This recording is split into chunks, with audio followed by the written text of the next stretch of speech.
Adam Smith nasceu em Kirkcaldy, perto de Edimburgo, na Escócia, em 1723, filho de um fiscal da alfândega e de sua segunda esposa, e viveu até os 67 anos. Conhecido como pai da economia moderna e o mais importante teórico do liberalismo econômico, graduou-se em Humanidades aos 17 anos na Universidade de Glasgow, centro do iluminismo escocês, e pós-graduou-se em Filosofia em Oxford, estabelecendo-se como conferencista de ética em Edimburgo. Aos 27 anos, de volta à Universidade de Glasgow, agora como professor, lecionou lógica e depois filosofia moral, isto é, teologia, ética, jurisprudência e economia política. Aos 35 anos, tornou-se reitor.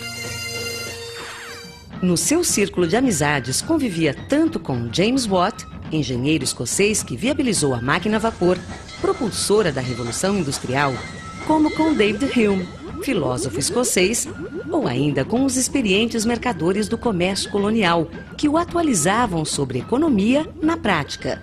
Em 1759, Smith publicou seu primeiro livro, A Teoria dos Sentimentos Morais, sobre a natureza humana, suas paixões, seu egoísmo. Para ele, os homens possuíam uma voz interior, com sentido moral, que os aconselhava sobre seus atos.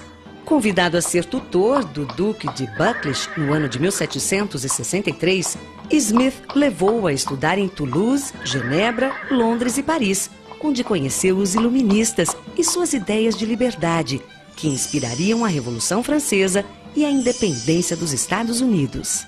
Depois de frequentar os cafés literários de Paris, onde os iluministas divulgavam suas teses, Smith retorna à sua cidadezinha, contaminado por Voltaire, que defendia todas as liberdades de pensamento, da imprensa, de religião e também liberdade da economia. Por quase 10 anos, Smith investigou as causas e a natureza da riqueza dos países, origem do seu livro A Riqueza das Nações, que acabou publicado em 1776. Sua obra cumpriu o papel ideológico de respaldar o combate aos privilégios e restrições, que caracterizavam as políticas mercantilistas da monarquia de então. Enquanto os mercantilistas diziam que a riqueza de uma nação é o quanto de dinheiro ela possui, Smith retrucava que a verdadeira riqueza de uma nação vem do trabalho e do fluxo de mercadorias e serviços que ele produz. Smith dizia mais que a capacidade nacional de produzir se baseia em duas coisas. Uma, na divisão do trabalho em muitas pequenas tarefas feitas por especialistas, e duas, na acumulação do capital. Smith afirmava também que a riqueza não vinha só da herança, como pensavam os aristocratas, mas que podia ser produzida e não apenas pela agricultura, como acreditavam os proprietários rurais, porém por uma nova atividade, a recente indústria. Smith causou frisson com a sua tese de que o bom coração ou a simpatia do ser humano pelo bem-estar dos outros não eram assim tão altruístas.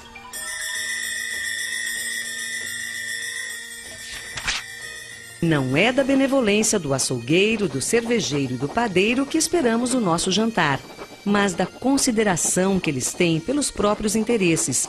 Apelamos não à sua generosidade, mas ao seu amor próprio, pois nunca os comoveremos pelas nossas necessidades, mas pelas vantagens que eles podem obter. Ele afirmava que tudo funciona melhor em um ambiente onde o homem tem liberdade para empreender, movido por uma espécie de mão invisível que o empurra naturalmente ao lado certo. Mão invisível que os franceses chamavam de laissez-faire, traduzindo, deixa fazer. Se há um produto em abundância, o preço baixa, dizia Smith. Por outro lado, se um produto é raro e difícil de encontrar, o preço sobe e as pessoas se dispõem a pagá-lo. É aí que entra a mão invisível, apontando ao empresário o caminho onde investir para lucrar, ao mesmo tempo em que faz o bem. Vale dizer, só obterá lucro quem melhor servir a sociedade.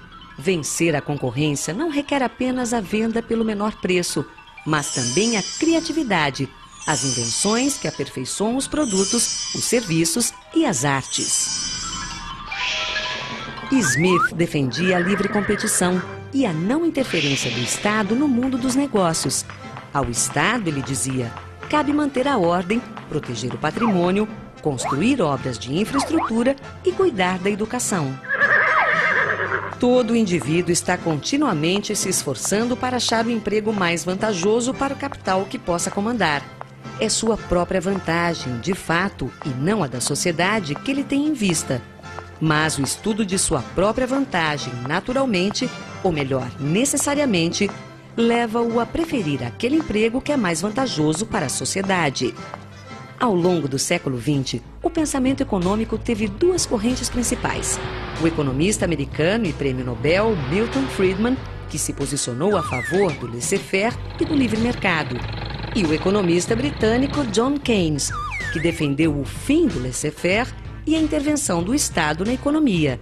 Para Keynes, o altruísmo social através do Estado poderia se unir com os instintos do ganho individual da livre iniciativa, aperfeiçoando assim o capitalismo. Em março de 2007, Adam Smith saiu das prateleiras das bibliotecas e ganhou as ruas da Grã-Bretanha estampado nas cédulas de 20 libras. Como se vê, continua atual.